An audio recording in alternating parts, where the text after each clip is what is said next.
ถึงเดดไลน์วันที่ 11 พฤษภาคม ปิดสวิตช์สวชุดปัจจุบัน 250 คน หลังจากนั้นจะมีสวชุดใหม่เข้ามาทำหน้าที่ฝ่ายนิติบัญญัติในสภาสูง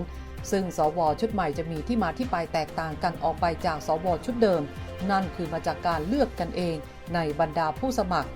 การเลือกแบ่งเป็น 3 ระดับคือ ระดับอำเภอ จังหวัด และประเทศ ให้ได้ตัวแทนที่มาจากการเลือกกันเองของบุคคลที่มีความรู้ความเชี่ยวชาญประสบการณ์อาชีพลักษณะหรือประโยชน์ร่วมกันรวมถึงเคยทำงานด้านต่างๆที่หลากหลายของสังคมจาก 20 กลุ่มอาชีพ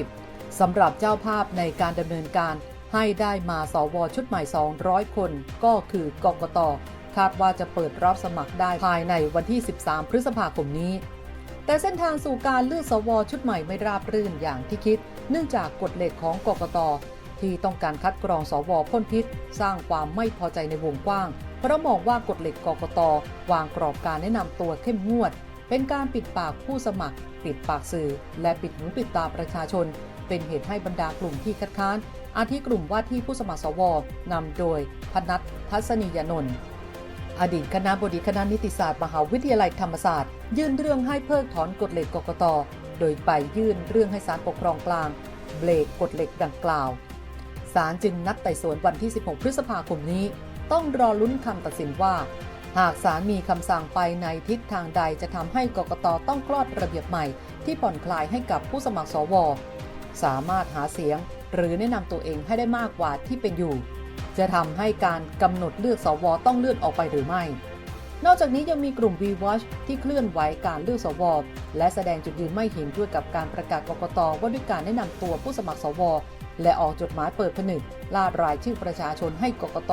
ทบทวนกฎเหล็กดังกล่าวรวมถึงเครือข่ายประชาชนพิทักษ์สิทธิเสรีภาพและความเป็นธรรมและผู้ประสงค์จะลงสมัครรับเลือกสว.บางส่วนก็ออกมาคัดค้านกกต.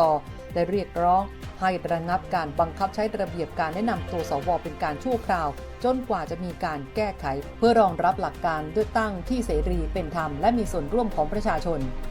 ขณะที่ธนาธรจึงรุ่งเรืองกิจประธานคณะก้าวหน้ายังคงเดินสายรณรงค์ปลุกกระแสชวนประชาชนลงสมัครสว.เดินเกมให้ได้สว.สายส้มไม่น้อยกว่า70คนจากสว.ทั้งหมด200คนมีเป้าหมายเข้าไปแก้ไขรัฐธรรมนูญปี 2560โดยอ้างว่ากลไกที่ฝังไว้ในรัฐธรรมนูญคือระบอบประยุทธ์ทำให้รัฐธรรมนูญไม่เป็นประชาธิปไตยดังนั้นต้องมีสว.ที่มีอุดมการณ์ประชาธิปไตยที่มั่นคงเพื่อเข้าไปแก้ไขรัฐธรรมนูญได้ต้องได้รับความเห็นชอบจากสว1 ใน 3หรือ70คนนั่นเองยิ่งได้ฟังคำพูดของอิทธิพรบุญประครองประธานกกต.เตือนแรงว่าผู้สมัครอย่าฝ่าฝืนกฎหมายแต่ถ้าหากพบว่าการกระทำผิดเข้าข่ายหัวสามารถแจ้งเบาะแสกับกกต.ได้ซึ่งโทษจะมีทั้งจำและปรับและตัดสิทธิทางการเมืองโดยหากนำไปสู่คำพิพากษาว่ามีความผิดจริงก็จะมีเงินรางวัลสูงสุดถึง1 ล้านบาทแก่ผู้แจ้งเบาะแสดังนั้นขอเตือนว่าการสมัครมาเป็นผู้แทนประชาชนต้องมีจิตสำนึกและพยายามอย่าฝ่าฝืนกฎหมายไม่ว่าด้านใด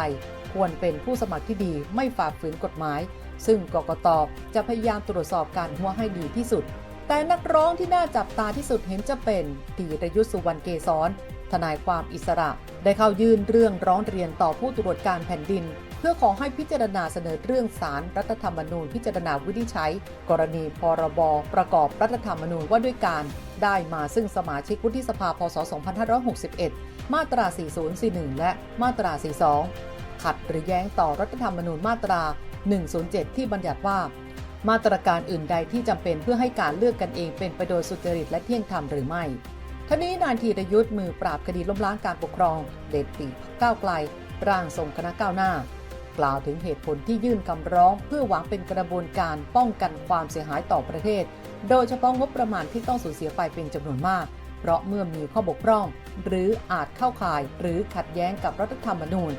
การป้องกันเสียก่อนก็จะช่วยบ้านเมืองไว้ได้และในการเลือกกันเองระดับอำเภอจังหวัดและประเทศไม่มีบทบัญญัติที่กำหนดมาตรการเพื่อป้องกันผู้สมัครรับเลือกตั้งสวเพื่อป้องกันผู้สมัครรับเลือกสว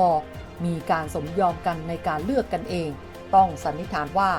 มีการสมยอมและถือว่าการเลือกไม่เป็นไปโดยสุจริตและเที่ยงธรรมมีผลให้บทบัญญัติกฎหมายดังกล่าวตราขึ้นโดยขัดแย้งหรือแย้งต่อรัฐธรรมนูญมาตรา 107จึงหวาดหวั่นกันว่าคำร้องของธีรยุทธ จะทำให้การเลือกสวถูกเลื่อนหรือถูกยื้อออกไปโดยไม่มีกำหนดทำให้กกต.ในฐานะหมอตำแยไม่สามารถทำคลอดสวชุดใหม่ออกมาได้มาร่วมสนับสนุนท็อปนิวส์นำเสนอความจริงได้แล้ววันนี้เพียงกดปุ่ม Super Thanks แล้วเลือกจำนวนเงินตามที่ต้องการได้เลยครับขอบคุณครับ